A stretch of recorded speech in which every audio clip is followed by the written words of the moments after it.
Welcome to the Manic podcast, where we respect fashion's past, analyze fashion's present, and get excited about fashion's future. I'm Liberty Imhoff, founder and creative principal of fashion media company Manic. Several times per week, I'll bring you episodes about exciting things happening in fashion, discussion about current issues facing the industry, and the places and people that have made the fashion industry great. Be sure to subscribe to our newsletter and follow us on Instagram at the Manic Podcast and at Manic Metallic, both linked in our show notes. Now, let's get into today's episode. Welcome back to the Manic Podcast. I'm Liberty, your host. We've got a pretty good 3 things exciting Manic Metallic and fashion episode in store for you, so let's get to it. The first thing is going to be Australia's National Indigenous Fashion Awards, or NIFA. I will start by saying that I was today years old when I found out that this exists, and I'm really glad that I found out about it. It's in its 3rd year. That means that it started in 2020. It's held in Darwin, Northern Territory. It was held at the Darwin Aboriginal Art Fair, a showcase of Indigenous artwork. The awards honor talent within 6 different categories: fashion design, textile design, business achievement, traditional adornment, wearable art, and community collaboration. NIFA works to promote fashion design as a career, and they offer mentoring and networking opportunities. It's a joint partnership between the Darwin Aboriginal Art Fair Foundation, or DAAFF, and Indigenous Fashion Projects, and it spotlights the talent of Indigenous people throughout the entirety of Australia. The National Indigenous Fashion Awards are also supported by the Northern Territory government.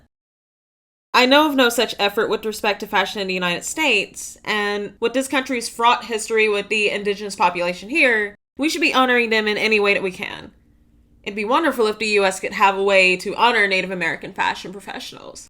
Manic Metallic actually did an article in April of 2021 on Native Americans that have influenced the fashion industry in an impactful way. We'll link to it in the show notes.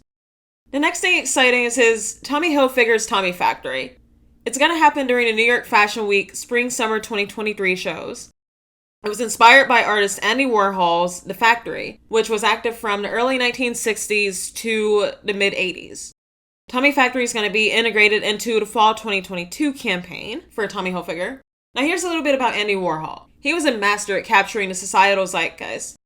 His factory brought people together from multiple different creative backgrounds: musicians, fashion industry types, artists, and so on. And he created such a dynamic creative scene during the time that he was active that his influence still carries through to today in a very real manner.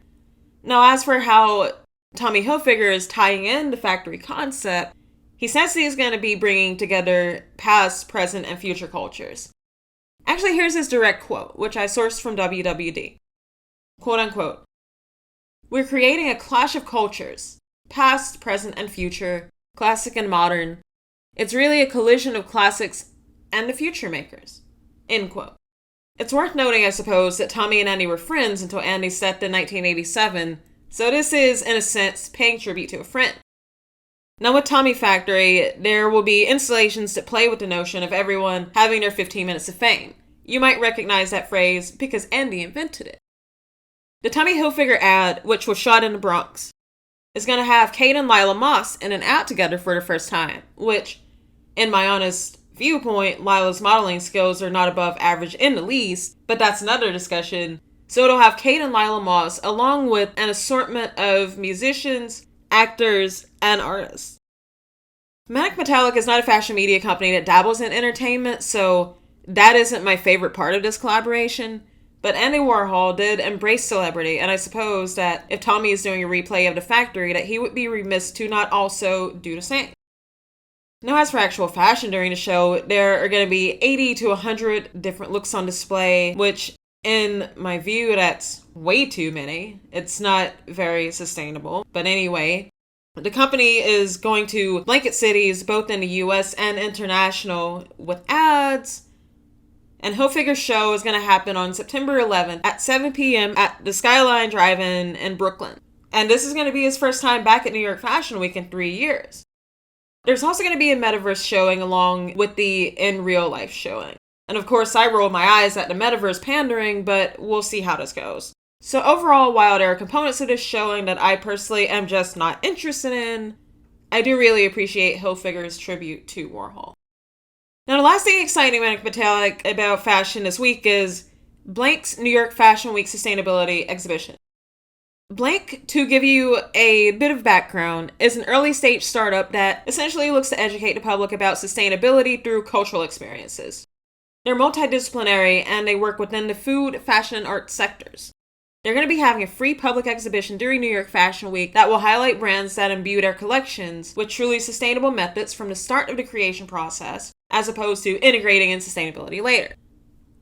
It's going to be held on September 10th during the day, and Blank has held events like this before in cities like London and San Francisco, but I believe that this is their first time doing this in New York. The bar that Blank vets brands by Blank's, are their brand values: authenticity, education, inclusivity, and representation, with quality, accessibility, and price playing a role as well. If you want to know more about Blank, and they do seem like an intriguing company from my research on them, I've linked their website in the show notes.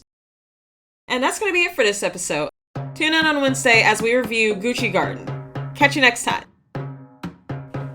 Thanks for listening. If you got value out of today's episode, it'd mean a lot to me if you would rate, review, and subscribe to the Manic Metallic podcast. Be sure to tell all of your fashion-inclined friends and coworkers about the podcast as well. This would really help us to spread our message about fashion being an art, discipline, and force for societal change. And don't forget to stay in touch with us by subscribing to the Manic Metallic newsletter and following us on Instagram. Feel free to reach out to us through either of those means. I'd love to hear from you. I'll link these all in the show notes. You're the best. See you next episode.